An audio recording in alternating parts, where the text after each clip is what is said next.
to build off of all the regulations and stuff that we have spoken about so far, what should a savvy end user organization be aware of before signing with a new phone service provider? Again, I think knowing the key elements of what makes this relationship a regulated or unregulated enterprise. If you don't know the fundamentals and the key elements of what a regulator or what a tax auditor will look at in making those determinations, then you're signing contracts and you really don't know how you are going to be treated. So I think the key is know what you are before you sign the contract. So know what you are, know how you'll be treated, know how your revenue will be treated. And if you know those things and you ask the right questions, you may find the answer to be one that is unpleasant, which may make you take a second look at the model and the particular vendor or supplier. And again, just understanding the basics will, I think, help a lot of businesses avoid making mistakes. And again, a lot of companies can certainly continue to, do business with lots and lots of different vendors.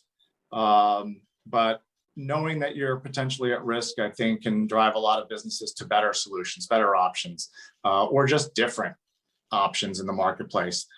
Some that are better suited to their risk tolerance levels or their, where they see their company, where they see their business 5 years from now. So before you sign the contract, think about where you want to be 5 years from now with respect to your voice over IP services and revenue, and know the right questions to ask and ask the right questions of the right people before you put pen to paper and sign a contract that comes back to bite you.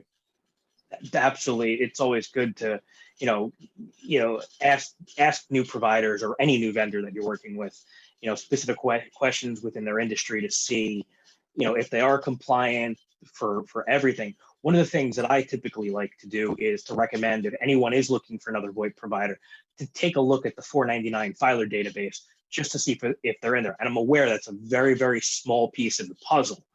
But would you recommend that that's a good place to start for anyone who is looking for a VoIP carrier? Well, I would say that if the company hasn't registered with USAC, which is that filer ID database that you're referring to, it's I think the FCC calls it the telephone company locator. If you don't find the company in that database, it's a big, big red flag, huge red flag. Okay. Beyond that, I can't say much more. I mean, that is really one of the fundamentals, and I counsel clients on risk management, and the foundational thing that we discuss is focus on the jurisdiction that has the biggest pain, the hardest to resolve, the most costly, painful agency or governmental body. And when it comes to voice over IP, it's USAC, the FCC. So if they're not, I'm not even going to say squeaky clean. If they're not even registered, red flags should be, maybe full stop is a better term. Really rethink the relationship because there's going to be a lot more beneath the hood if they're not even doing their FCC compliance properly. Thank you. That is very good to know and very good for people to be aware of. I'd like to thank you, Jonathan, for joining us.